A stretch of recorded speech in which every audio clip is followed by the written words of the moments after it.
dari Ya udah SMP kelas 2 lah ya. Gitu. berarti 2009-an ya, 2008, 2009. 2008. 14 Hmm. mau jalan 15. 11 mau jalan 15. Anak saya waktu itu masih 3. Sekarang anak saya sudah 5. Ya. Kalau boleh tahu nih Teh, kalau dari saya pribadi kan penasarannya 14 tahun itu kan pasti ada asal usulnya ya. Kenapa bisa kalau mungkin kalau bisnis kuliner ya itu secara umum orang bisa paham ya, karena setiap orang butuh konsumsi entah itu makanan atau minuman. Tapi yang mau saya tanyain itu kenapa risol gitu? Itu kan berarti pasti ada cerita di balik Teh Nisa memutusin, wah kayaknya risol aja nih. Kira-kira ada apa sih Teh rahasia di balik kenapa Teh Nisa milih risol di bisnisnya ini? Kenapa risol? Karena anak saya seneng banget sama risol. Jadi dulunya tuh yang pertama jualan risol itu sebenarnya kakak saya. Kakak saya yang paling besar, dia jual matang di UI, di kantin-kantin UI. Nah, anak saya ketika itu lagi nginep, sehari tuh kalau di rumah uaknya tuh bisa habis banyak. Akhirnya pas dia pulang, saya bikinin di rumah, terus saya requestnya selalu kalau bekal minta risolnya uak gitu. Terus kan nggak mungkin juga dari Depok ke Bogor cuman minta risol aja. Gitu ya. Akhirnya ya saya bikin risol sendiri. Waktu itu sih yang ngajarin bibi di rumah, asisten rumah tangga saya, yang sampai sekarang juga masih ikut sama saya. Jadi dia ngajarin saya bikin risol gitu. Nah, dari situ teman-temannya ternyata suka juga makan risol. Jadi anak saya tuh selalu beli bawa risol, yang ngabisin tuh teman-temannya. Jadi bukan anak saya. Anak saya tuh malah dapat makanan yang lain. Gitu. Jadi bawa risol 2, anak saya 1, temannya 1, bawa 3, anak saya 1, temannya 2, bawa 5, anak saya tetap makannya 1, tapi nanti dia dapat coklat, dapat ciki, dapat minuman gitu. Jadi udah pinter bisnis juga dia. Nah akhirnya saya nawarin ke anak saya, Mas mau jualan risol nggak? Temenmu pada suka makan risol? Boleh, kata ya udah. Anak saya waktu itu kelas 3 SD. Dia jualan risol di sekolah, jualnya mateng, jadi sesuai sama pesanan teman-temannya. Nah dari situ kan namanya risol mateng cuman harus habis hari itu juga ya. Nah saya juga resikonya terlalu tinggi juga buat saya. Nah saya juga kan kalau bikin nggak pernah cuman sedikit, jadi selalu nyetok di rumah buat besok. Dari trial error itu kok ternyata risol bisa dibekuin ya gitu. Akhirnya kayaknya kalau misalnya kita jual beku, orang lebih mudah untuk makan risol kapan aja tanpa harus pergi pagi-pagi ke tukang gorengan gitu ya buat sarapan, buat bekal anak, tapi bisa buat nyuguhin tamu, bisa buat ngemil malam-malam, teman ngopi malam kayak gitu, buat arisan. Jadi bisa disajikan selagi hangat dan mendadak gitu. Jadi cuman waktu itu simpel segitu aja sih. Nggak mikir juga kalau usahanya bakalan panjang juga. Saya cuman karena saya suka, anak saya suka, ya udah dijalanin aja. Sampai akhirnya ya emang dasarnya saya seneng duit kali ya. Akhirnya saya cari-cari informasi tuh tentang toko yang mau dititipin risol. Waktu itu mulai berani titip ke pasar. Nah waktu itu ada tukang tempe doang 1 yang mau dititipin risolnya saya. Dan itu pelajaran juga buat saya. Pertama saya nggak tahu ilmunya frozen food, tapi saya sudah nekat jualan frozen food. Jadi saya titip di dia 10, kadang-kadang habis, kalau sisa tetap nggak bisa dijual karena sudah rusak barangnya, jadi udah benyek ya. Iya. Jadi karena rantai dinginnya tidak dijaga. Nah, sampai di situ juga ada toko Chinese. Nah, saya mulai berpikir, ini risol ini kan banyak penggemarnya. Nah, orang kalau misalnya saya yang jual, orang pasti percaya barang saya, risol saya pasti halal, gitu. Tapi ketika barang saya dititipkan ke Orang lain. toko enci engkoh-engkoh, orang kan gini, ini halal nggak ya? Apalagi waktu 2008 itu belum ada yang namanya risol beku tuh nggak ada. Risol tuh yang mateng. Udah gitu identik dengan makanan-makanan Cina kan. Orang-orang Iya. Cina senangnya makan kayak gitu. Akhirnya saya kepikiran gimana caranya supaya dapat halal. Nah, dari situ saya cari-cari, nggak dapet sih. Cuman ya, ya memang karena saya selalu cari tahu, dapat kabar lah kalau ngurusin halal bisa ke dinas. Waktu itu saya lewat dinas kesehatan, jadi sekalian untuk urus PIRT. Zamannya saya waktu itu 2008 masih bisa PIRT, risol beku masih bisa PIRT. Jadi semua dipermudah lah ya. Jadi saya bisa setelah punya PIRT, punya halal tahun 2000 berapa ya? 2010, 2010 saya mulai berani untuk jualan keliling. Jadi tapi yang keliling bukan saya. Jadi saya memberdayakan mantan tukang roti. Mantan tukang roti itu jadi saya dulu fokus risol itu buat sarapan sama buat bekal anak sekolah. Ibu-ibu kan biasanya nyarinya tuh pagi-pagi ya, kalau cari sarapan ya. Iya, iya. Nah, udah gitu saya modali si tukang roti ini motor, saya beli bekas sama pengeras suara toa. Terus saya sama tukang roti ini namanya Mang Rojak, itu kita bikin jingle risol laku. Jadi ya sebatas emak-emak aja ya sama tukang roti waktu itu. Jadi ayo Mang Rojak kita bikin jingle buat risol Risol laku. aku. Akhirnya jadi jinglenya tuh risol laku, aneka rasa risol, cuman gitu doang.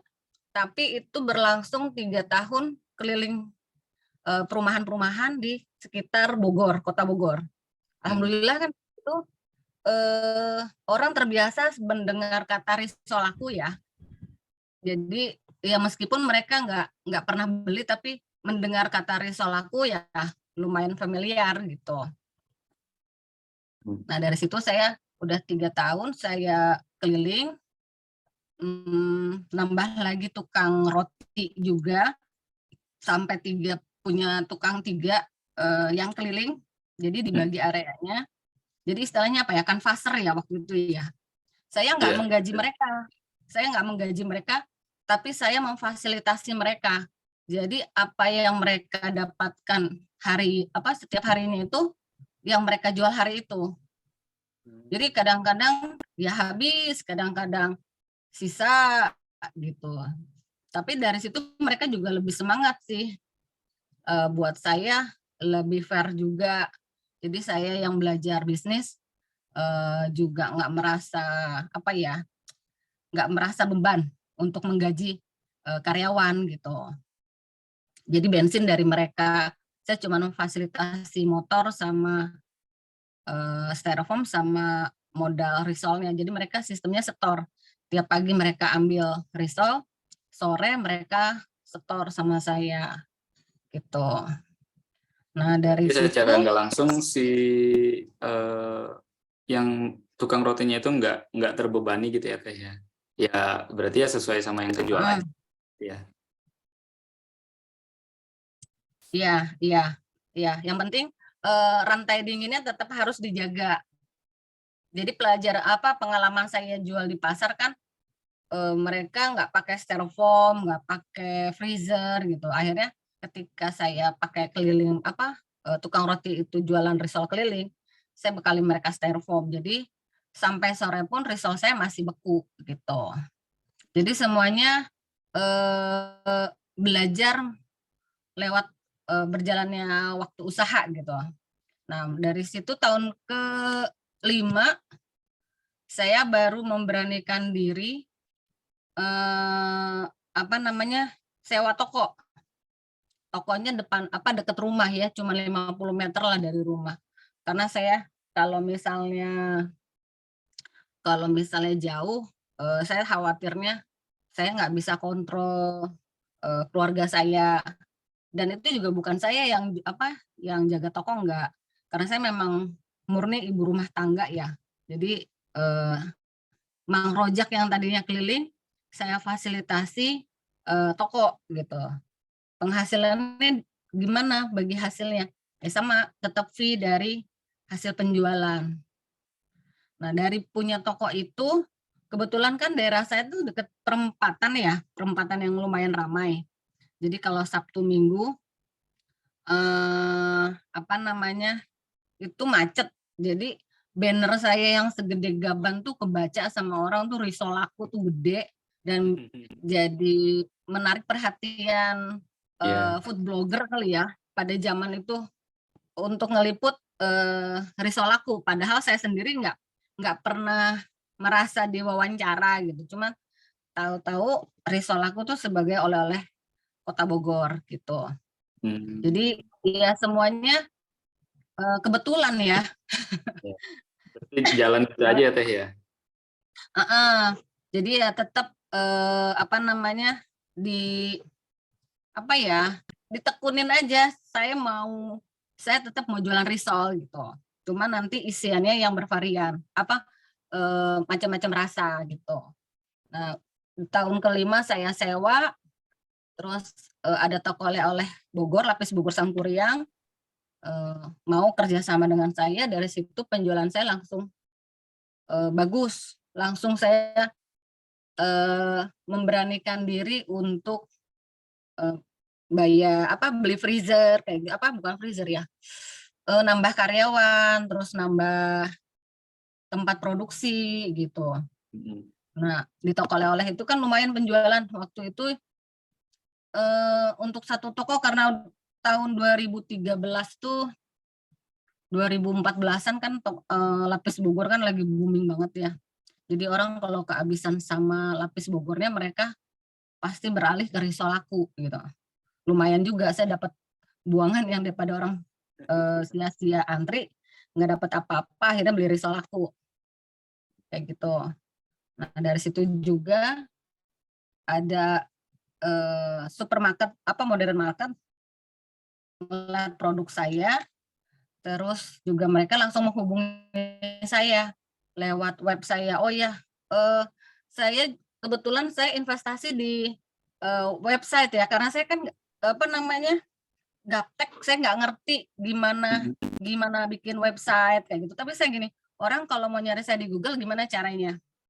Jadi saya waktu itu ketemu sama orang baik, dia bantu saya bikinin website. Ya udah dibikinin kayak gitu aja, Mas. Yang penting ada nomor telepon saya di situ ya. Iya Bu. Ya udah. Jadi websitenya cuman isinya nomor telepon aja, sama alamat sama foto. Itu di tahun berapa Teh? Punten. Itu di tahun keberapa ya? Tahun ketiga kayaknya. Tahun ketiga deh. Nah, jadi setelah mulai dikenal dari Jakarta, dari Bekasi, mulai cari risol aku gampang bersebulan. Berarti ya. Kenapa? Jadi lebih gampang berarti ya setelah ada Teh Nisa investasi di website itu tadi. Iya. Padahal saya nggak ngerti apa-apa tuh soal website, itu nggak ngerti. Cuman kayaknya kalau punya risolaku.com keren aja. Saya mikirnya cuma aja. Nggak keren maksudnya kerennya tuh maksudnya ya keren aja, nggak ada maksud yang lain-lain.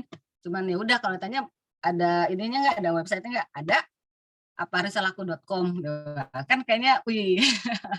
Jadi udah berapa tahun ya si risolaku.com jadi punya saya. Nah, udah dari situ akhirnya saya mulai pakai reseller ke luar, Kota Bogor. Nah, dari situ juga saya mulai banyak ngelirik produk saya, termasuk modern market. Sebenarnya sih rezekinya risol aku tuh dari sampai sebelum pandemi itu masih ya lempeng-lempeng aja lah, apa namanya, Lumayan lancar naiknya lah ya. lancar naik, tapi nggak tinggi-tinggi banget.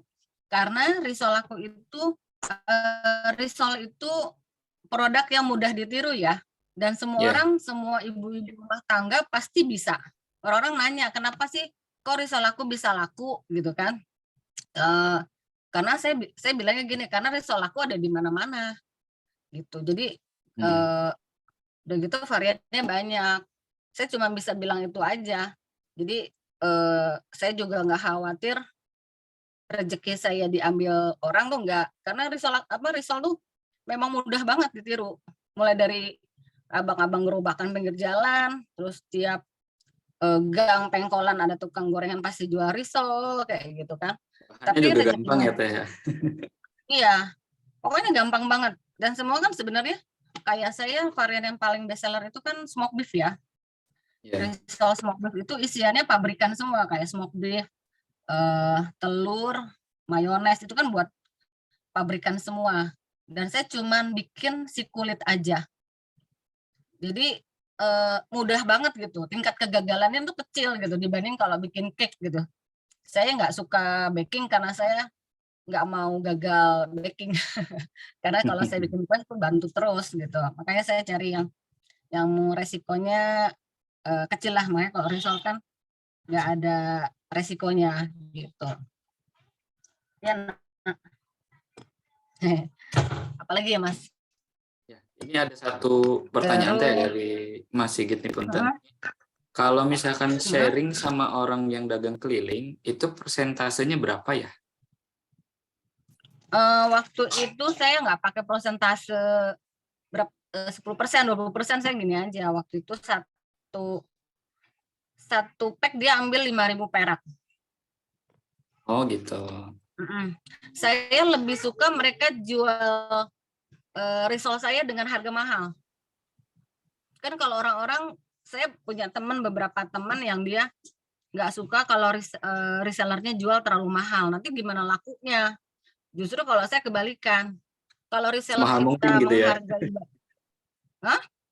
Mahal mungkin berarti kalau ya. Iya. Kalau saya justru gini, loh, reseller kita itu menghargai barang kita karena barang kita berkualitas kan. Ya. Masa kita yang punya Jangan mahal-mahal gitu ya. Iya, iya, makanya saya lebih suka orang ngambil untung lebih tinggi daripada yang cuma ngambil 1.000-2.000 perak. Karena pertama kalau harga jual terlalu murah, itu di pasaran jadi berantem harga, jadi perang harga. Ya, betul. Itu nggak bagus buat produk kita juga gitu. Tapi kalau harganya mahal, itu ada kadang-kadang kalau harga mahal tuh ada kepercayaan yang dijual. Oh ini mahal pasti berkualitas gitu. Orang-orang yang nggak sensitif harga kan mikirnya sudah bukan harga tapi kualitas gitu. Jadi saya lebih suka reseller saya jualnya mahal. Padahal dari saya ini untuk reseller saya harga risol aku tuh di saya tuh masih di angka 26.000 minimal 40 pack. Itu sampai ada yang jual 40.000, 45.000 tuh laku. Dan tiap bulan repeat ordernya bisa 600 pack. Kan itu laku, itu bagus. Tapi ada juga yang jualnya cuma ngambil untung 2.000 perak, ngambilnya sedikit-sedikit. Jadi saya lebih suka sedikit ya Teh ya. Kata saya, saya lebih suka yang orang jual mahal. Karena saya merasa jadi kita punya kelas di mereka gitu. Betul, ya. Ada harga, ada rupa berarti ya. Iya. Ini ada pertanyaan tambahan lagi dari Pak Lutfi. Info resellernya di mana ya Teh? Soalnya saya klik info di website nggak ada. Itu bisa ke Nisa langsung, Japri atau gimana? Boleh japri ke saya Bisa. langsung. Nah, ini pembedanya apa risol aku sama Iya, risol bukan bedanya apa tuh? rumahan. Bisa bertahan sampai saat ini. Kalau secara price juga lebih mahal. Apa itu yang jadi eksklusif atau pembeda? Kalau buat saya pribadi sebagai ownernya risol aku, apa sih bedanya? Sebenarnya sih sama aja ya.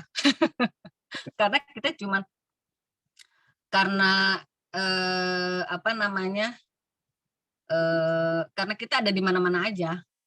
Terus variannya lebih banyak. Udah gitu juga kualitas barang yang apa bahan baku yang kita pakai juga bagus. Kalau kualitas bahan baku sih sebenarnya bisa ditiru ya. Tuh. Terus kalau secara price juga lebih mahal, apa itu jadi eksklusif? Eksklusif? Iya. Jadi gini, saya punya distributor. Jadi waktu itu dia distributor saya di Makassar. Waktu itu dia minta risol aku risol dalam jumlah banyak. Terus minta harganya semurah-murahnya dong, yang namanya distributor, dan itu bayarnya di muka. Jadi barang belum jadi dia udah bayar. Nah, tapi karena dia mintanya murah, saya tunjukin tuh. Kebetulan kakak saya 2 itu kan juga produksi risol. Nah, saya tunjukin. Waktu itu saya jualnya masih saya udah harga 24.000. Sedangkan kakak saya jualnya 17.000. Jauh kan? Iya. Jauh banget. Saya tunjukin. Terus kenapa dia mau tetap maunya sama risol aku? Karena risol aku mereka lebih percaya. Pertama, risol aku sudah punya nama risol aku. Udah gitu rekam jejaknya risol aku di di dunia maya tuh ada. Terus kedua, saya sudah berizin BPOM, terus saya sudah punya halal. Jadi kayak gitu-gitu sebenarnya investasi banget buat kita pengolah makanan. Jadi jangan pernah bilang ngurus halal mahal, ngurus MD mahal. Mahal itu ya kalau kita apa ya? Kalau kita punya mental miskin sih kalau kata saya. Karena untuk saya halal sama BPOM itu ya investasi. Bagaimana caranya ya supaya apa namanya? Orang percaya dan yakin dengan produk kita yang lebih bagus gitu. Itu sih. Jadi orang kenapa mau beli risol aku dengan harga mahal? Ya mereka percaya karena risol aku sudah lama, karena rekam jejaknya ada, sudah BPOM, sudah halal gitu. Apalagi ketika saya masuk di Lotte Mart, di Lotte, itu kan untuk barang kita masuk ke sana aja, itu orang Koreanya harus tahu tempat produksi kita. Jadi mereka sangat ketat lah gitu. Jadi ketika masuk ya itu apa namanya, ada nilai apa ya, ada nilai jual tambahan juga buat saya.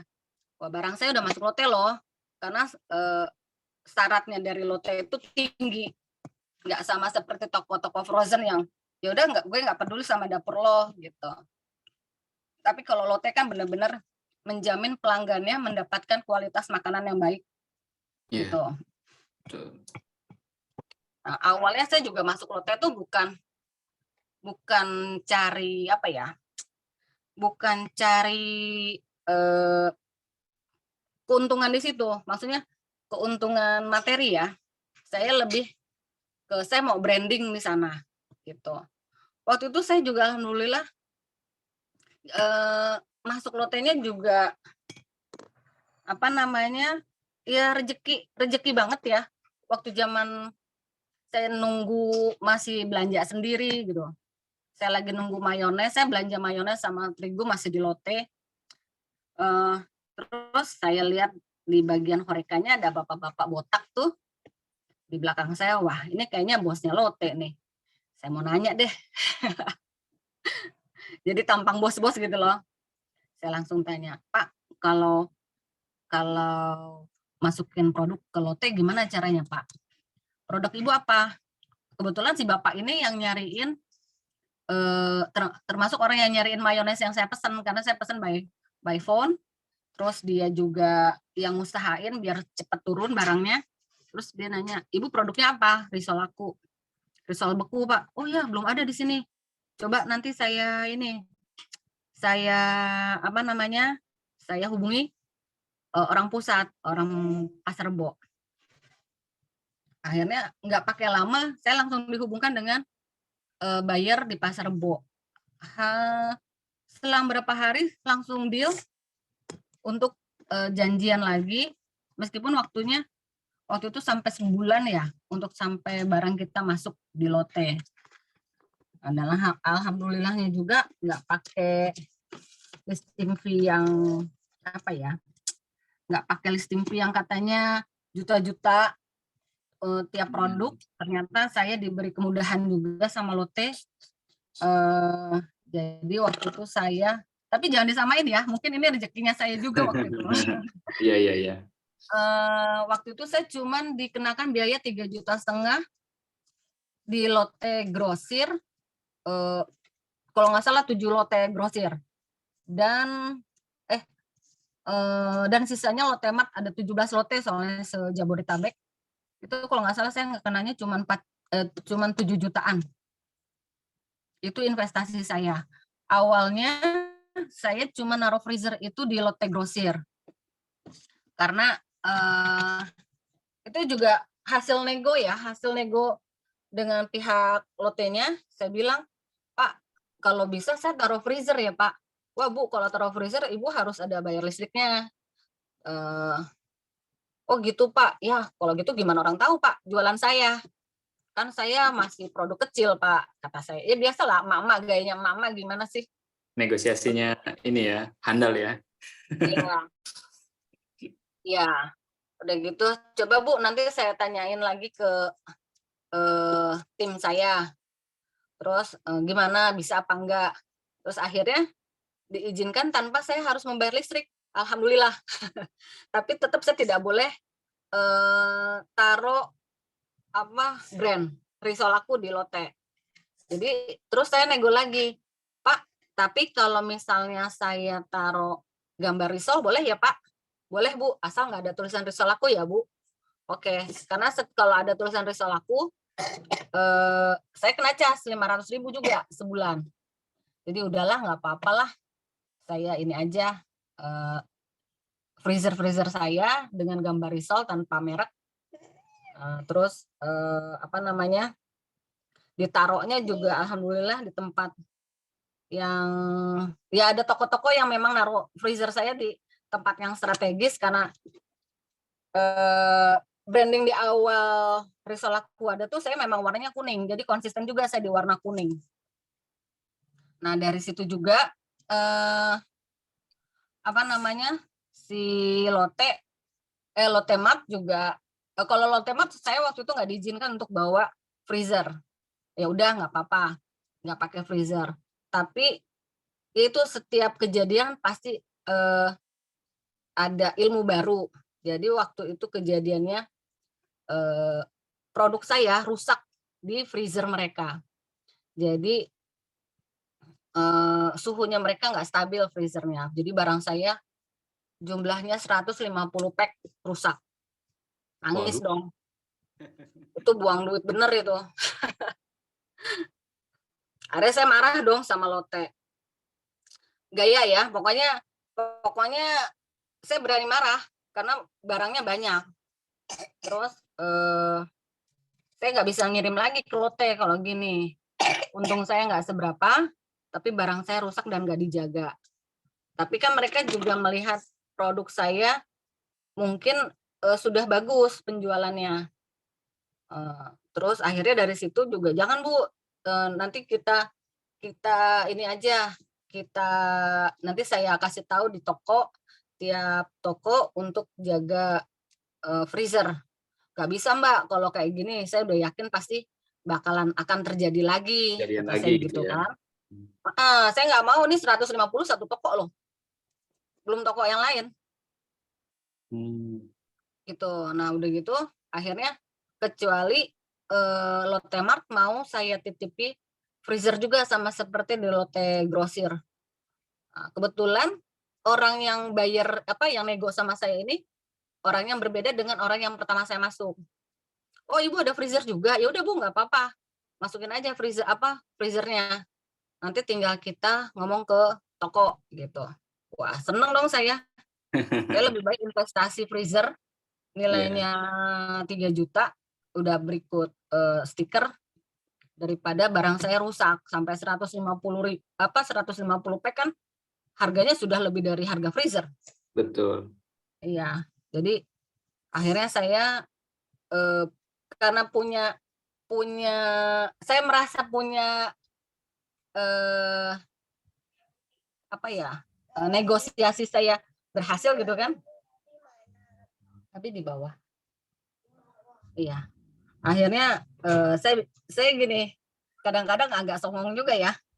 Mbak, boleh nggak saya taruh brand risol aku? Oh boleh Bu. Wah, padahal sebelumnya dibilangnya nggak boleh Nggak ya. boleh. Ya. Berarti Mbak Nisa ini berusaha mencari celah ya. Kayaknya tawarin lagi gitu ya. Iya, tapi jangan di waktu yang berdekatan. Oh, Iya, iya, karena kalau semakin kita kelihatan ngotot, orang juga sebel lah iya betul. gitu. Jadi pelan-pelan aja. Eh, boleh ya Mbak taruh brand risol aku? Boleh Bu, katanya. Wah, alhamdulillah. Jadi sekarang kalau di Lotte Mart ada logo risol akunya, tapi kalau di Lotte Grosir ya nggak ada gitu. Hmm. Itu sih lebih eh, kalau di Lotte tuh banyaknya sepertinya catering ya yang ngambil ya Hmm. buat snack box gitu. Ya. Nah, Gitu. ini Mas Ihsan, ada pertanyaan bagaimana cara mempertahankan risol agar tidak kadaluarsa ketika dibawa oleh para kanvaser motor yang keliling. Hmm. Kalau itu saya pakai biar awet ya, rantai dinginnya Iya. dijaga. Salah satunya dengan menggunakan styrofoam. Makanya saya nggak pernah berani menggunakan jualan online itu sebenarnya saya risikonya tinggi ya. Mm-mm. Jadi dulu sebelum ada Paksel yang 1 hari sampai, itu saya nggak pernah berani pakai JNE atau JNT. Pokoknya nggak berani lah. Karena risol itu nggak seperti bakso, nggak seperti somai, nggak seperti frozen food yang lainnya seperti nugget itu beda. Karena kulit risol ini kan halus banget ya, lembut. Iya, Terus dia kalau di suhu ruang gampang itu gampang mudah pecah robek. ya. Mudah robek. Jadi kalaupun dibekukan, turun aja suhunya, dia nanti banyak ya, dan nanti jadi Hmm. rusak gitu. Jadi waktu itu saya bekelin kanvaser saya ya styrofoam, selalu ada es batu di dalamnya. Nah itu tahan bisa sampai 12 jam gitu. Lumayan ya. Ya, lumayan. Jadi apa namanya si risol tuh kok risol? Ya si risol ini memang memang nggak seperti perlakuannya memang ini banget ya. Harus disayang-sayang, pokoknya memang riskan banget. Sampai ada dulu baru kejadiannya sih 2 tahun lalu ya, distributor saya udah bilang, "Pak, ini nggak bisa dibawa pakai mobil biasa. Kalaupun pakai mobil biasa, nggak boleh lama, nggak boleh keluar masuk freezer, karena ini rusak." Nggak taunya distributornya nggak nurut. Tahu-tahu Hmm. banyak ada berapa karton dan mau dikembalikan ke saya. Loh, saya nggak terima. Kan saya udah bilang kayak gitu-gitu. Ya akhirnya pelajaran juga ketika kita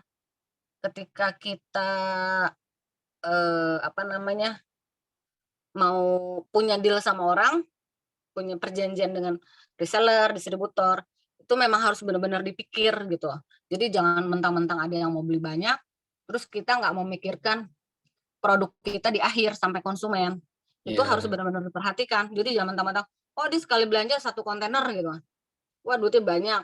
Oh saya nggak mau gitu juga. Saya harus pastikan dibawanya pakai apa. terus pakai mobil apa, terus jualnya di mana. Ini nggak bisa dijual di pasar ya, yang cuman di ler-ler gitu. Karena ini Iya. bukan, ini frozen food yang rantai dinginnya harus dijaga. Gitu. Terus apa namanya? Ya harus ada hitam di atas putih kalau untuk distributor ya. Kalau untuk reseller sih karena pengambilannya nggak banyak, jadi kita masih masih bisa lah. Gitu. Langsung Kalau gitu ya Teh. distributor, karena kayak ke Makassar kan, kebayang dari sini dari Bogor sampai ke Makassar 2 minggu sampai sebulan di laut, Di maksudnya kan laut ya, perjalanan di perjalanan ya. 2 minggu, ya biasa 2 minggu kan. Kan kebayang kalau misalnya nggak pakai mobil apa kontainer pendingin kan pasti udah jadi bubur risol nanti nyampe Makassar. Gitu. Oke, Terus apa Hatunun lagi? Teh, jawabannya ini Ya, ada Mangga. pertanyaan dari 20.000 itu satu pack isi berapa? Isi per packnya berapa ya Teh? Itu 26.000 itu isinya 10. Isinya 10. Nah, terus Iya. pesannya langsung waktu itu apa sama kayak yang sekarang atau ada perubahan waktu pas awal mulai sama Apanya tuh? Kemasannya? kemasan? Kalau kemasan itu sudah berapa kali ya? Awalnya saya pakai kemasan plastik PP ya, yang buat kue-kue kering tuh. Yang bening itu ya? Ya, yang tebel, bening. Nah, saya pakai itu, terus saya pakai, jadi di-sealer 2 kali. Jadi di tengahnya dikasih kertas, terus tiap rasa tuh ada dicentang gitu. Misalnya rasa mayones dicentang, rasa pedas dicentang. Oh. Nah, tapi ternyata bibi di rumah itu nggak bisa baca. Jadi sering konsumen Alah, saya itu keteter. dia asal centang aja, suka-suka dia aja centang. Kadang-kadang centang ayam, kadang pedes katanya. Pokoknya Jadi kadang isinya sama yang dicentang beda gitu ya? iya, nah itu juga kan pelajaran juga buat saya. Akhirnya bingung kan, udah deh Bikokom, nggak usah ini ya, nggak usah nyentangin, Bikokom cuman masukin risolnya aja, nggak usah sok-sokan apa Nyeklis-nyeklis nyentangin. gitu ya? Iya, udah nurut tuh, oke aman. Nah terus, tapi kan namanya yang namanya Bikokom tuh kan suka gatel ya kalau ngelihat ada kerjaan banyak numpuk terus dia nggak bantuin gitu. Ya, tetap sering kejadian kayak gitu. Akhirnya dari situ saya gini, gimana ya caranya supaya Bikokom nggak salah? Akhirnya saya mulai nyablon, nyablon plastik. Jadi tiap rasa beda warna Oh, gitu. jadi bisa langsung lihat dari warna plastiknya itu ya? Ya, jadi disuruh diapalin sama saya karena mau gambarnya ayam, gambarnya sapi, menurut dia sama semua, gambar keju gitu. Iya, Jadi iya. apa ya, yang aman ya udah warna aja. Ini Bikokom ya, kalau Smooth Beef warnanya biru. Jadi Bikokom jangan ngambil yang kuning ya. Iya, alhamdulillah dari situ, eee, ada nilai plusnya juga tuh gara-gara Bikokom, produk saya jadi punya ciri khas sendiri tuh warnanya bagian Beda-beda tengahnya gitu ya? Nah, beda-beda gitu, karena itu terinspirasi dari Bikokom gitu. wih. Jadi, apa, ya keterbatasan jadi membawa kita jadi lebih kreatif ya, Iya, betul. gitu. Nah udah gitu, eee, masih pakai plastik PP. Jadi ketika pakai plastik PP, itu ternyata kualitas plastik PP itu bukan untuk frozen food. Makanya waktu waktu kita di grup ini ya, kalau nggak salah ya, Iya. ngebahas soal kemasan. Karena memang untuk suhu beku, plastik PP itu mudah pecah. Jadi nanti, kayak kerupuk gitu. Mas Ulin Hmm, lah lebih paham lah. iya. Heeh. Akhirnya saya cari tahu gimana sih cara ini, saya gini, "Kok plastik chicken nugget kok nggak pernah pecah ya?" Gitu. Iya. Saya tuh bener-bener, apa ya, emak-emak banget yang saya nggak tahu harus kemana gitu.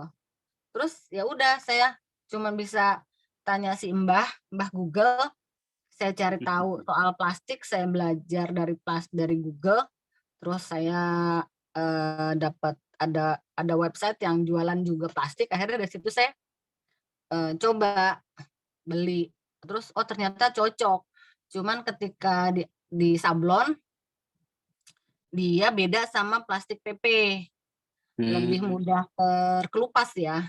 Iya. Jadi ya hal-hal kayak gitu, jadi saya banyak belajar gitu. Karena memang saya nyari sendiri, enggak, karena uang saya terbatas. Iya. Saya bukan yang punya duit banyak, terus saya bisa beli apa yang saya mau, enggak. Jadi gimana caranya saya supaya punya plastik kayak chicken nugget. Nah, kalau chicken nugget itu kan plastiknya nilon ya, nilon apa tuh? Mas Ulin tahu nggak? Mas Ulin ada nggak di sini? Ada Mbak. PN nilon. PN nilon ya. Iya. Kan kalau PN nilon mahal ya Mas Ulin ya. Iya betul. Akhirnya saya pakai PE 08 yang ketebalannya 0,8 mikron. Tetap pakai sablon. Saya punya tukang sablon dekat rumah. Ya tetap dengan warna yang berbeda si kemasannya. Pakai itu berapa tahun ya, lumayan lama juga, tapi waktu itu saya belum punya MD. Pakai plastik itu. Nah, ketika tahun 2016 2016 saya tuh udah ngebet banget karena di toko oleh-oleh tuh sudah harus pakai BPOM.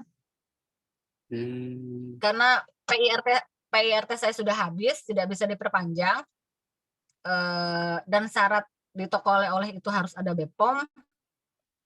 Saya panik dong, takutnya penjualan saya terganggu gitu, karena paling bagus penjualannya kan di toko oleh-oleh. Akhirnya saya cari tahu tentang BPOM, saya datangin ke dinas kesehatan lagi. Nanti Bu Nisa kalau ada pelatihan, saya undang Bu Nisa ya untuk ikut pelatihannya. Alhamdulillah saya diajak ke Jakarta tuh, dapat panggilan juga untuk pelatihan pengenal sosialisasi BPOM ya. Waktu itu akhirnya terbentuklah komunitas Frozen Food Indonesia. Karena ya dari nasib yang sama, kita sama-sama punya nasib yang sama, produknya frozen food, tapi tidak boleh PIRT lagi. Akhirnya punya nasib yang sama, senasib sepenanggungan, akhirnya yuk kita bikin komunitas Frozen Food Indonesia. Ya udah, jadilah komunitas Frozen Food Indonesia. Dulu kita adanya kita kalau ngumpul biasanya di Sentul Fresh. Mungkin Pak Oni ada Poni nggak? Poni pernah tuh. Poni ada nggak ya Poni? Monitor Pak Oni. Saya coba cek dulu. Poni kayak belum bergabung nggak? Oh gitu ya. Nah dari situ akhirnya dapat waktu itu saya sebenarnya nggak dapet pendampingan, tapi emang dasarnya saya orangnya suka penasaran, jadi waktu itu cuman terpilih 10 UMKM frozen food dari komunitas saya yang bisa ikut 20 kalau nggak salah, 20 UMKM frozen food yang bisa dapat fasilitasi BPOM langsung.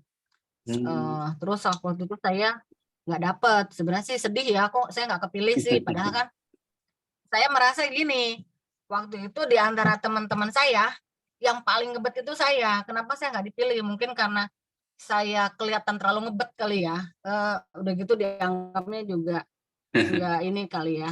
Ya anak kecil kali ya, saya juga nggak ngerti. Jualan risol aja pengen MD gitu kan. Kalau yang lain kan olahannya bener-bener olahan bakso kayak gitu kan, bakso, ayam. Kalau saya kan risol. Gitu ya. Masa risol pakai di MD itu? MD. Termasuk guru saya, guru frozen saya sendiri, kalau pernah ada yang dengar namanya Yuyun Anwar, itu dia juga sampai bingung loh.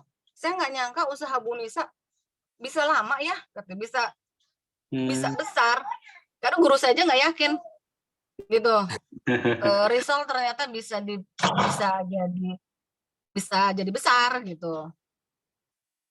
Terus ya itu saya akhirnya kebetulan ada teman saya yang harusnya dia datang untuk fasilitasi dia nggak bisa datang. Terus saya langsung japri, Mbak, aku yang gantiin ya posisimu ya.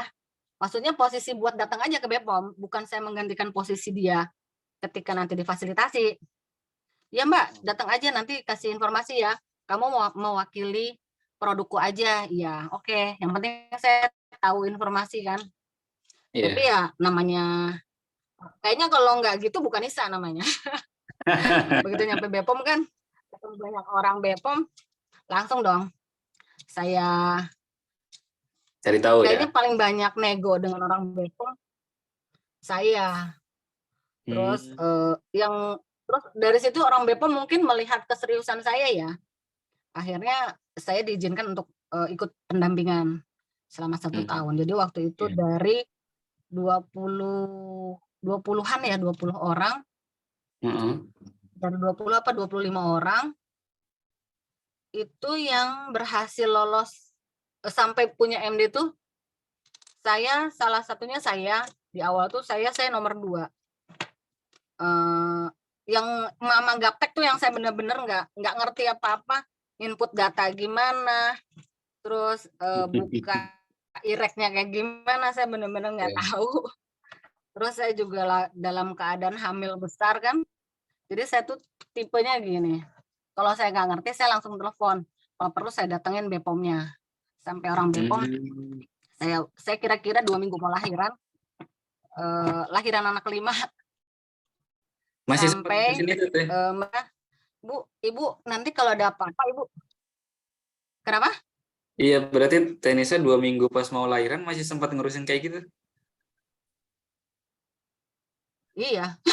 Luar Karena biasa. saya mikir kalau udah lahiran saya nggak mungkin pergi-pergi lagi. Iya, betul sih. Itu. Jangan. Ini lagi. Udah gitu sampai orang BPOM-nya, Bu, Ibu nggak usah kesini lagi. Saya udah ngilu ngeliat Ibu.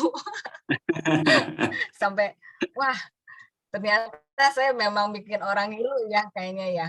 Karena itu kan, jadi ya rezekinya saya juga mendapatkan fasilitator yang baik gitu kan. Sampai kawan orang hamil kan bawaannya pengen tidur tiba-tiba orang saya meja makan kayak gitu. Jadi benar saya dapat, jadi apa yang saya mau, apa yang saya inginkan itu alhamdulillah kesampaian dengan caranya Allah deh. Jadi benar-benar saya kok dapet ya kayak gini ya. Soalnya teman-teman saya sampai ditinggal fasilitatornya. Nah kalau saya malah fasilitatornya kontrak sudah habis, didampingi terus masih gitu ya. mendampingi saya. Iya, sampai keluar MD-nya padahal dia sudah habis 1/2 tahun ya. Tapi dia selalu bilang gini, Mbak Nisa ayo semangat dong keluarin MD-nya. Ya Bu, udahlah saya nyerah. Tapi alhamdulillah fasilitatornya baik banget. Sampai jadi ketika saya dapat MD-nya keluar tuh fasilitator saya udah langsung, Bu, kita dapat Bu, kita berhasil gitu. Wow. Ya seneng lah. Dia pasti yang paling seneng pasti fasilitator saya. Iya. Gitu. Terus Teh, boleh nanya nggak Teh? Itu hambatan ketika untuk ngajuin MD itu biasanya di mana Teh yang banyak pada mundur itu? Kalau zamannya saya mungkin susah banget.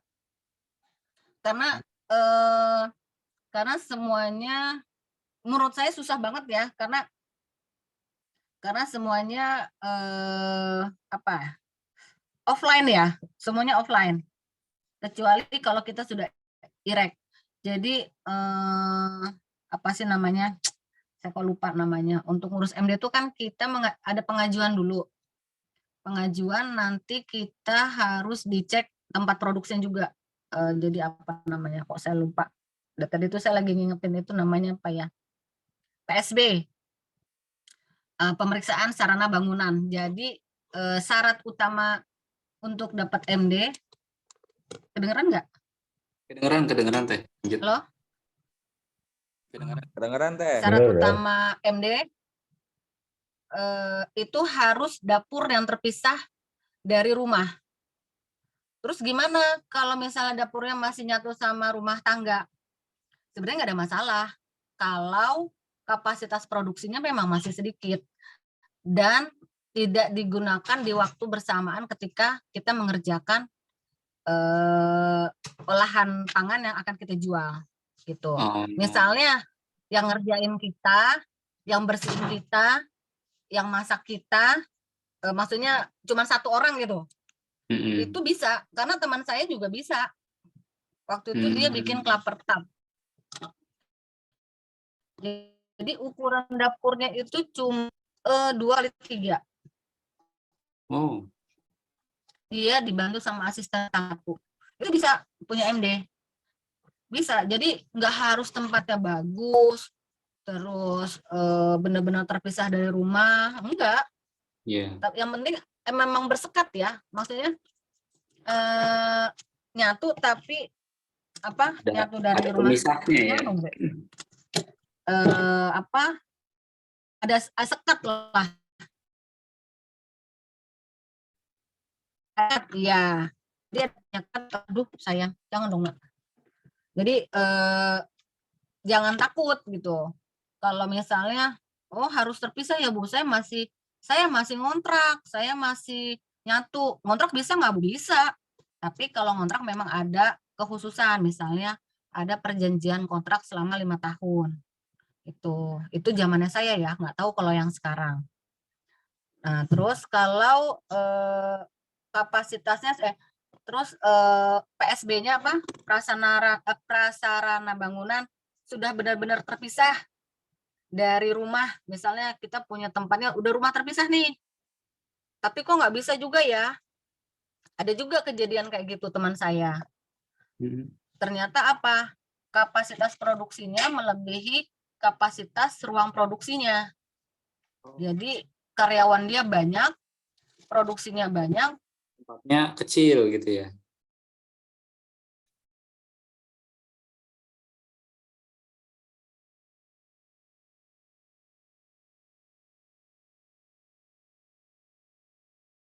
Tes Tenisa kayaknya lebih baik sebelum usahanya besar ngurusin MD-nya dari sekarang gitu. Karena punya MD itu malah MD BPOM itu malah membantu kita juga untuk alur produksinya yang lebih baik. Jadi misalnya barang masuk, barang keluar itu tidak boleh dari pintu yang sama. Itu yang idealnya. Tapi gimana kalau rumahnya kecil ya bisa aja. Itu semua bisa dinego kok. Nanti orang akan melihat kemampuan kita juga. Asal komunikasinya baik aja. Dan nggak ngeyel juga kitanya. nggak maksain ya Teh ya. Kadang-kadang ada juga kan, wah saya nggak bisa Bu, ini kan rumahnya secara estetik nggak cocok nih, ada perangkat tikus, ada begini, ada begitu, masa ditutup begini, ya udah kalau kayak gitu ya susah untuk dapat MD. Tapi kalau dia mau berubah sesuai dengan alur produksi, terus misalnya menurut kita, Bu kayaknya kalau disekat di sini saya jadi ada kesulitan misalnya untuk menuju ke sana. Terus dari segi estetik misalnya kurang bagus, kita sebenarnya bisa diomongin kok kalau kayak gitu. Kalau di rumah ya. Iya. Karena teman saya waktu itu juga ada yang ngeyel gara-gara perangkap tikus. Padahal kan perangkap tikus nggak harus perangkap tikus yang kawat gitu kan. Kan sekarang kan ada lem kan. Nah nggak kepikiran juga dia, masa di rumahku ada perangkap tikus gitu. Jadi nah ini ada pertanyaan, punten. Itu kalau kirim ke luar kota atau luar Jawa, packingnya gimana ya? Apa divakum dulu atau enggak? Ya. Kalau untuk risol aku itu tidak divakum untuk yang risol. Karena risol itu kan tadi saya bilang, risol itu kulitnya tuh lembut banget. Udah gitu ada tepung roti. Dimana kalau misalnya dia divakum, terus di dalamnya ada mayones, nanti si mayonesnya suka kesedot juga tuh. Akhirnya mayones kesedot, si tepung rotinya juga jadi agak masuk ke dalam kulitnya. Jadi crunchy-nya kurang gitu ketika digoreng. Oh gitu, ya. Jadi untuk risol aku yang risol ya itu nggak divakum, tapi kalau risol aku yang kan risol aku sekarang juga sudah punya banyak varian produk ya, kayak dimsum, kayak bakso gitu. Tapi kalau risol enggak. Dan saya juga baru punya produk non risol itu setelah lebih dari 10 tahun konsisten di risol. Karena saya gini, awalnya saya mau dikenal sebagai tukang risol, tapi kan reseller saya pengennya kadang-kadang satu kali belanja belanja di satu toko tapi dapat semua gitu. Akhirnya Bu bisa bikin apa lagi, Bu bisa bikin apa lagi. Akhirnya ya saya coba jual-jual produk, dan sekarang saya sudah juga keluarin lauk, aneka lauk, meskipun dalam jumlah masih kecil ya, tapi semua kan pakai proses.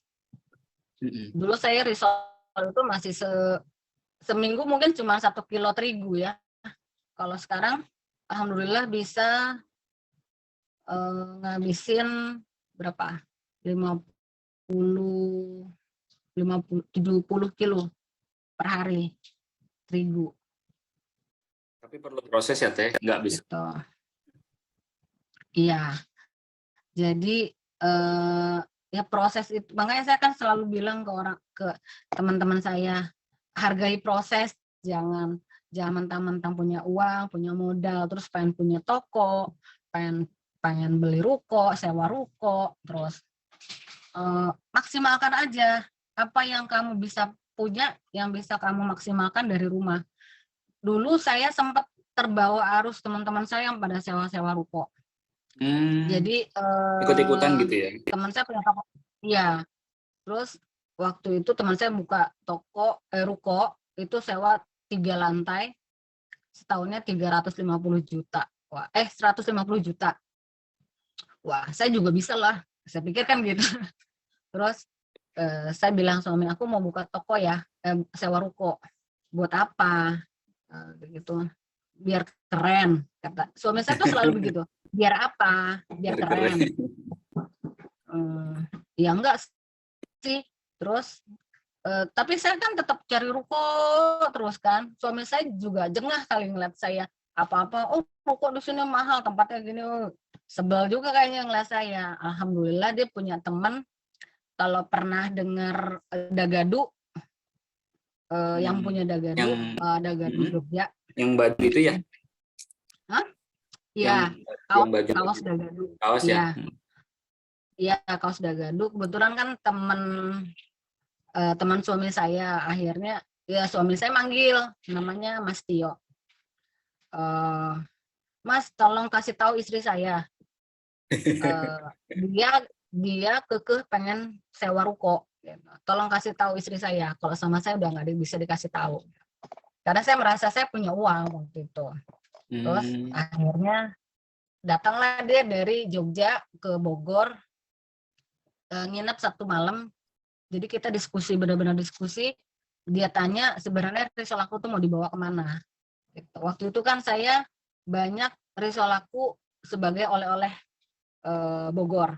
Karena memang di Google tuh orang ketika cari oleh-oleh Bogor keluarlah salah satunya risol aku kan. Itu bukan saya yang bikin, itu ya nggak tahu siapa yang bikin juga ya. Saya juga nggak tahu. Akhirnya Mas Tio ini gini, Mbak, sampean punya uang berapa? Terus sewa ruko berapa?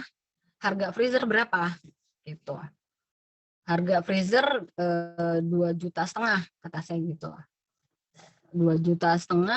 Kalau kamu punya uang 300, kalau kamu sewa rukonya nggak mungkin kan kamu 1 tahun, pasti kamu ambil 2 tahun. Berarti udah 300 juta. Belum lagi renovasinya, itu habislah kamu 400 juta. Gitu. Iya Mas. Udah gitu, tetap tuh saya masih apa sih mau ngitung apa gitu. Saya sok tahu lah. Sama dia, coba Mbak, sampean punya uang 400 juta, kalau dibeliin freezer jadi berapa freezer? Jadi 100, kata saya gitu. 100 banyak kan? Kamu punya ruko kamu punya berapa toko, penjualanmu ada berapa toko? Ya cuman di ruko doang. Lah iya, mending sampean punya ruko apa punya freezer banyak? Ya mending punya freezer banyak gitu. Ya udah, kamu sampean tahu jawabannya. Cuman sampean apa namanya, saya dibilangnya apa ya, nggak berpikir panjang gitu. Sekarang kamu pengen risol aku sebagai oleh-oleh atau sebagai makanan cemilan keluarga yang ada di setiap freezer rumah tangga. Aku pengen risol aku itu ada di setiap freezer rumah tangga sebagai cemilan yang bisa dimakan kapan aja. Ya udah, kamu sudah dapet, kamu udah tahu jawabannya, ya kamu nggak, ya itu mungkin karena saya ngikutin tren teman-teman kali ya, pengen punya ruko kali ya. Ke bawah-bawah gitu ya. Jadi ya, ya udah. Akhirnya saya udahlah, bener juga ya kata Mas Tio. Mendingan uangnya buat saya beliin freezer, saya cari reseller. Dulu saya gini, bisnis plan saya dulu yang saya nggak dibantu sama admin ya, semua saya. Mulai dari belanja, nganter risol, terus yang ngurusin tagihan itu semua saya. Terus sampai si apa namanya, saya bilang saya mau bisnis plan, saya bilang gitu, saya bisnis plannya gini, saya mau punya reseller di setiap perumahan di Kota Bogor, rumahnya yang paling depan. Sampai sedetil itu saya bilang, saya apa namanya, menulisnya kayak gitu. Ya udah, sampean udah benar. Kan kalau rumah paling depan, kenapa kamu ngincar yang paling depan? Karena rumah yang paling belakang juga pasti lewat depan, kata saya gitu. Ya udah, ya kan nggak mungkin kan, kalau perumahan kan biasanya satu pintu kan. Iya. Udah gitu modalnya apa? Ya udah, nanti kita modali freezer sama kita modali banner. Modal banner berapa sih? Cuma 15.000. Dan biasanya reseller dengan sukarela memasang banner risol aku di depan pagar rumahnya kan. Wah, itu udah nilai plus lagi buat saya, iklan gratis Iklan gitu. gratis. Apalagi rumah depan perumahan, rumah terdepan itu kan biasanya rumah-rumah yang besar-besar kan. Tapi saya nggak banyak juga ketika saya punya bisnis plan kayak gitu, saya nggak mengerjakan, saya jadi beli 100 freezer enggak. Jadi tapi saya jadi belajar apa namanya, jadi kalau mau punya planning itu memang harus matang, nggak boleh terburu-buru. Begitu juga apa namanya, ya memang harus konsultasi sama orang yang tepat ya. Untungnya saya punya suami yang memang kalau dia udah nggak bisa ngasih tahu saya, dia panggil temennya gitu, memfasilitasi saya untuk ini loh, kamu belajar deh sama waktu itu saya juga pernah diajarin sama manajer marketingnya Sari Husada, lumayan. Dua malam dia nginep di rumah saya di coaching gratis. Jadi hal-hal kayak gitu yang saya bisa dapat dari suami saya gitu. Terus apalagi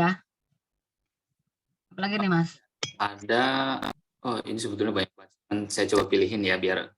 Ini ada yang nanya, boleh gabung komunitas frozen food nggak Mbak? Kata dari Mbak Nina Nur Hasanah.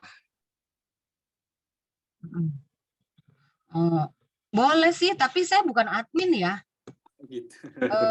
Coba aja di tag ininya. Karena juga sekarang sudah apa namanya, udah masing-masing kali ya. Saya juga nggak ngerti tuh komunitas kemana ya.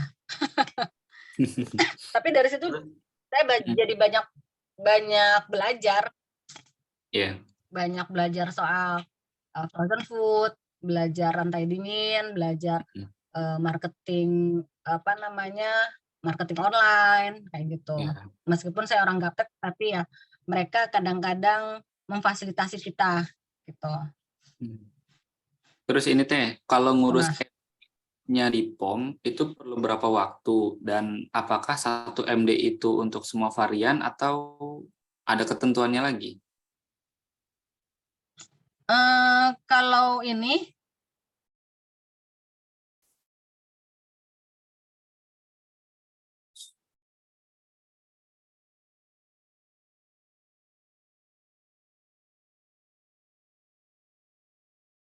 Sepertinya teknisannya tiba-tiba keluar.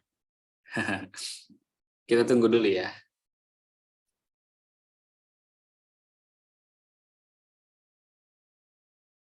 Tapi alhamdulillah beberapa pertanyaan sudah dijawab sama Teknisa tadi ya.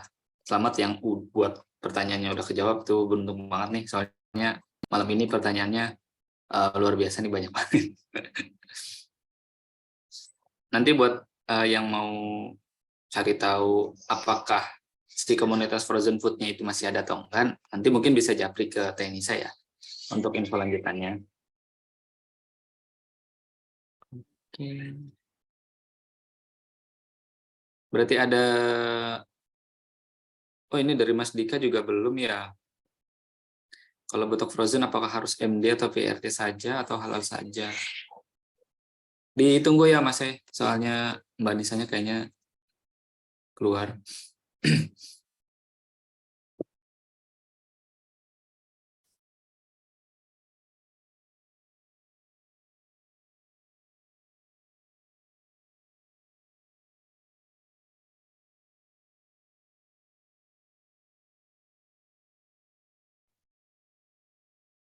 Mas Lori, Ya, gimana Mas? kayaknya teknika sinyalnya hilang tadi ya.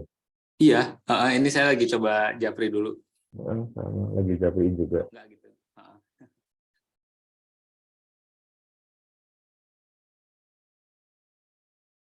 Saya masih bingung istilah MD, PRT itu apa ya? Sama kalau ngajuin izin halal gimana? Oke, nanti coba kita tunggu. nah, Ini udah, Mas Lori. maaf Ah, keluar. ya, ya, siap. Lanjut ya. Apa tadi ya? Itu tadi sebentar, kalau untuk ngurus MD itu perlu berapa waktu dan apakah 1 MD itu bisa untuk semua varian atau ada ketentuannya lagi? Kalau untuk MD sekarang benar-benar dipermudah ya. Kalau untuk UMKM kemarin admin saya ikut pelatihan dari BPOM itu 1 minggu sudah keluar, tapi hanya berlaku untuk 1 tahun ke depan. Dan itu berarti Jadi kalau ya, jadi sambil udah keluar nih MD-nya dan dia tetap melakukan perbaikan, misalnya dari segi tempat produksi, dari pemberkasan, terus juga dari kualitas produk itu sampai sampai setahun ke depan tuh melakukan perbaikan yang menurut standar BPOM. Gitu. Jadi sekarang malah 1 minggu daftar pengajuan langsung keluar tuh. Beda sama saya waktu itu yang jadi kita mau jualan, kita mau bikin MD itu kan dulu zamannya saya itu untuk renovasi dapur aja, bukan renovasi ya, bukan renovasi, ya sih renovasi dapur ya. Pavilion saya habis kurang lebih 70 juta.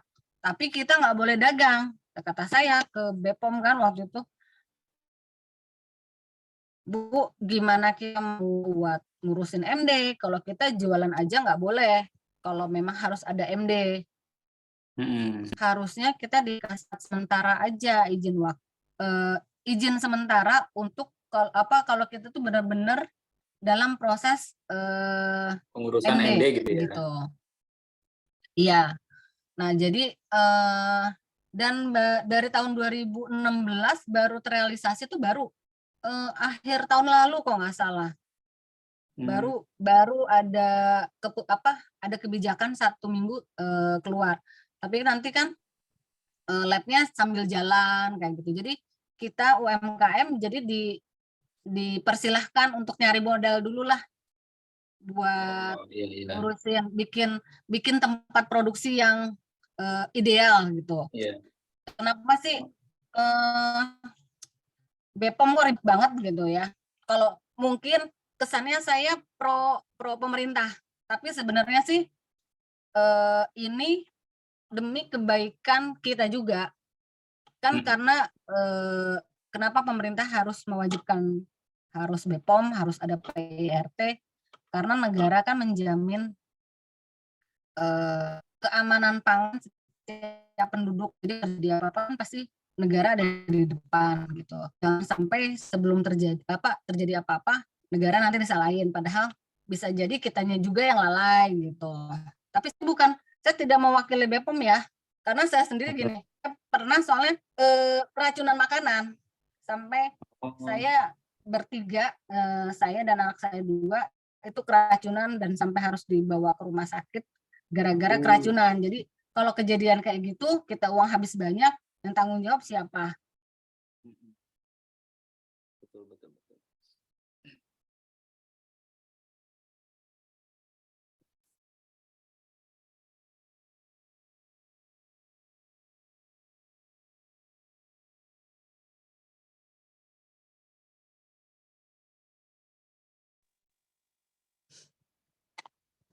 Nisa, mungkin kita coba ngelanjutin beberapa pertanyaan lagi paling ya, soalnya kan waktunya juga udah mulai larut dan Nisa juga kan baru habis dari jajan stroberi tadi.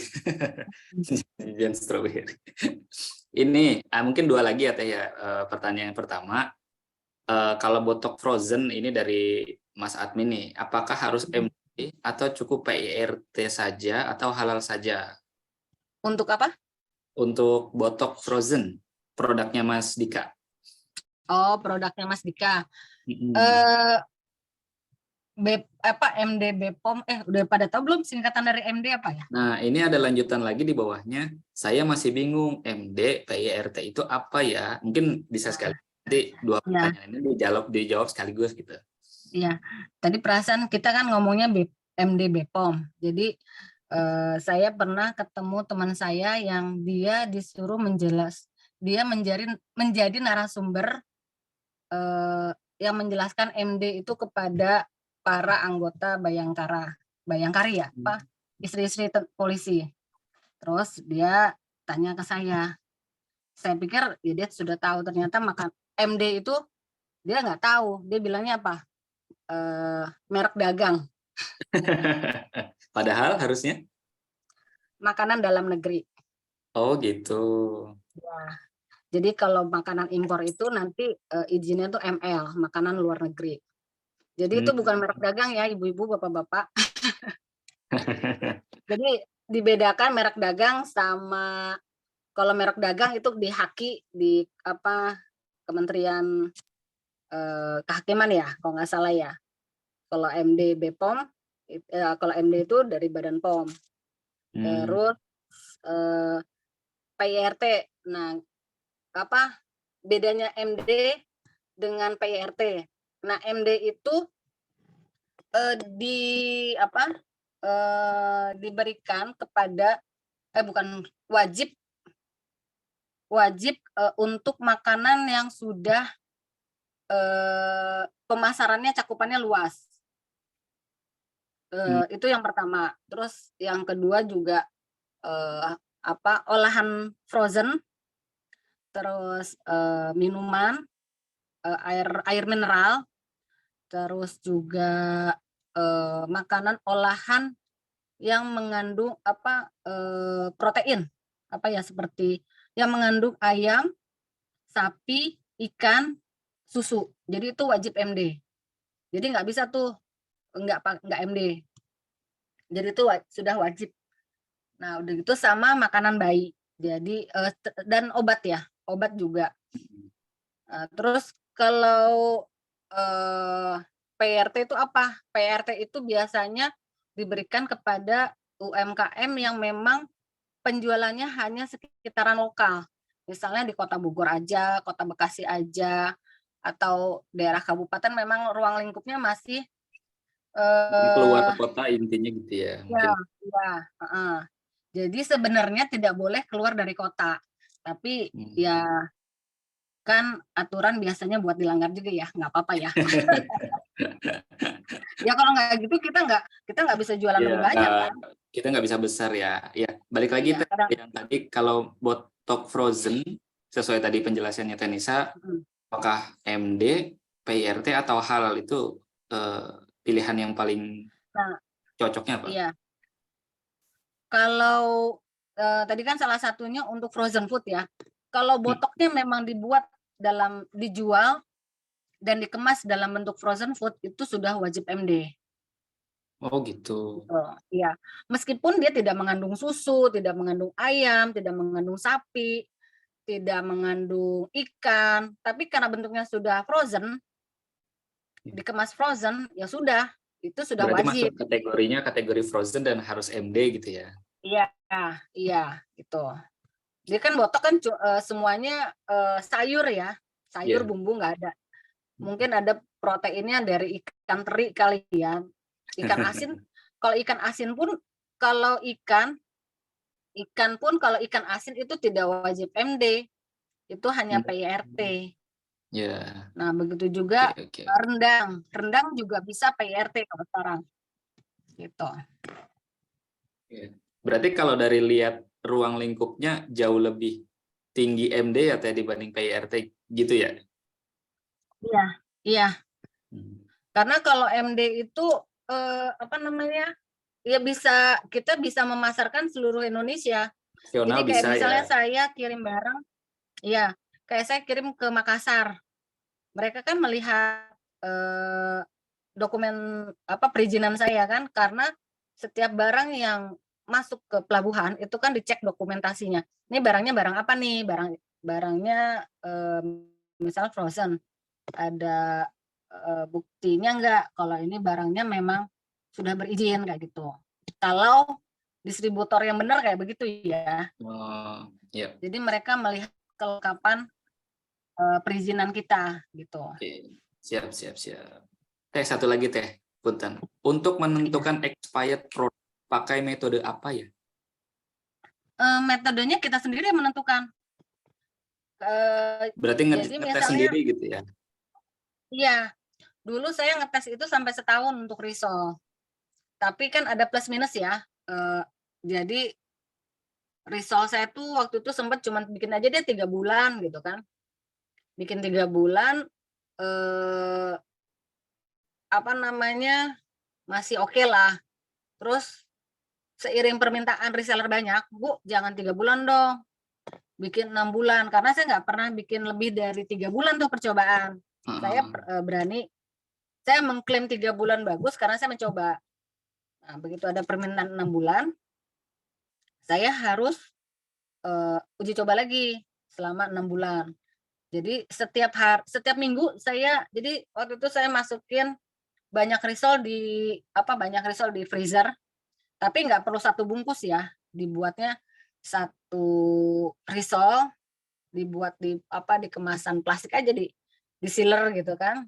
Nanti tiap minggu diambil, ada perubahan nggak kayak gitu. Berarti dari sampel yang dimasukin itu kita cek lagi ya? Iya, kita coba rasa, kita coba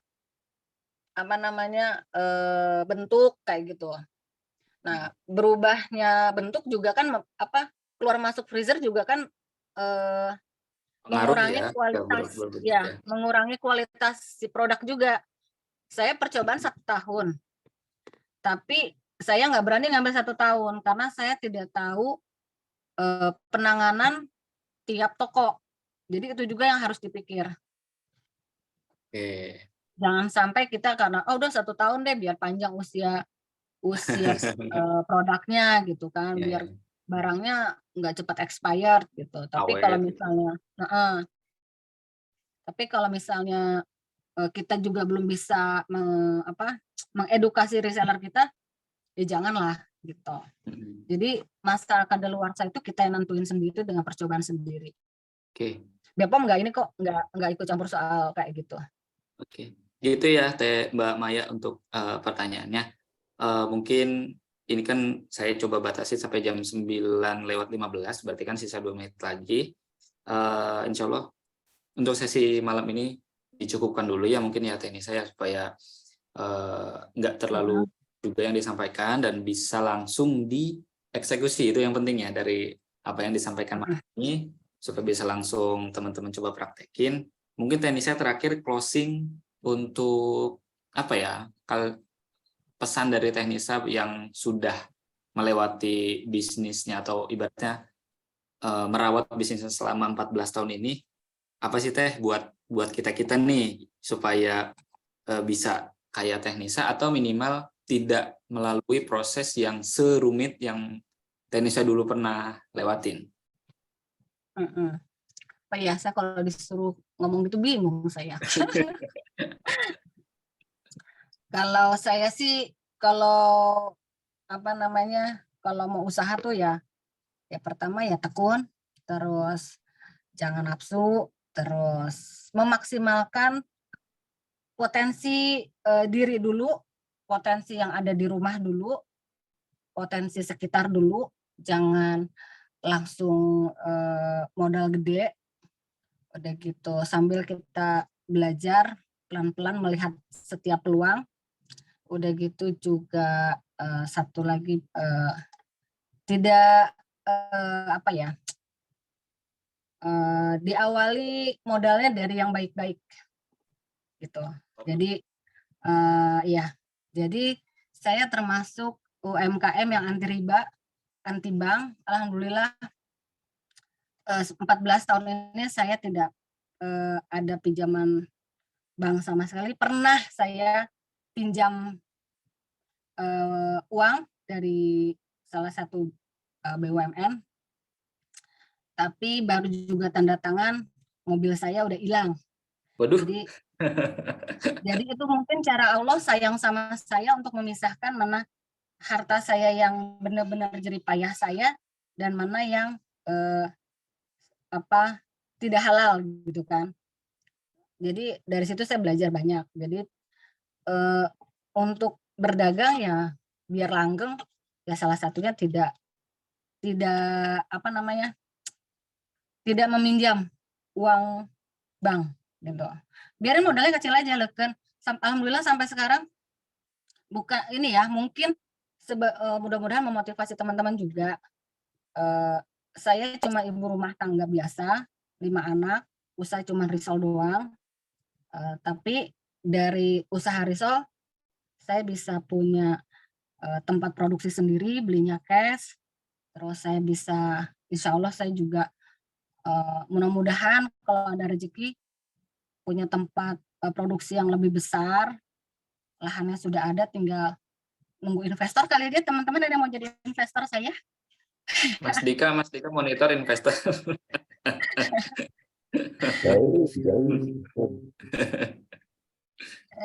Jadi tetap punya mimpi yang besar, jangan merasa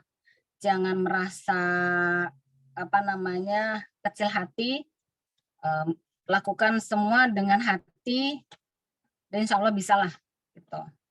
Karena saya aja bisa kok, masa teman-teman yang masih muda-muda nggak bisa gitu. Siap. Oke, mungkin itu aja ya Tenisa untuk sesinya malam ini. Dicukupkan. Terima kasih banyak nih buat Tenisa, buat Mas Dika, dan buat teman-teman sekalian yang sudah ikutan menyempatkan waktu luangnya di malam ini. Semoga apa yang Tenisa sampaikan bisa menjadi amal jariah ya buat teman-teman sekalian yang nanti bisa jalanin step dan langkah-langkah lanjutannya. Dan kalau misalkan ada yang mau nanya lebih lanjut mungkin bisa lewat Japri ya Teh, nanti teman-teman ada beberapa yang masih ada penasaran gitu. Bisa konsultasi langsung. Boleh, Mangga. Ya, hatur nuhun ya Tenisa, Mas semoga kondisinya Sami-sami. Terima kasih lagi. semua. Semoga terus teman-teman, makasih semua. Ya, makasih semua teman-teman sudah mau dengerin dongeng saya.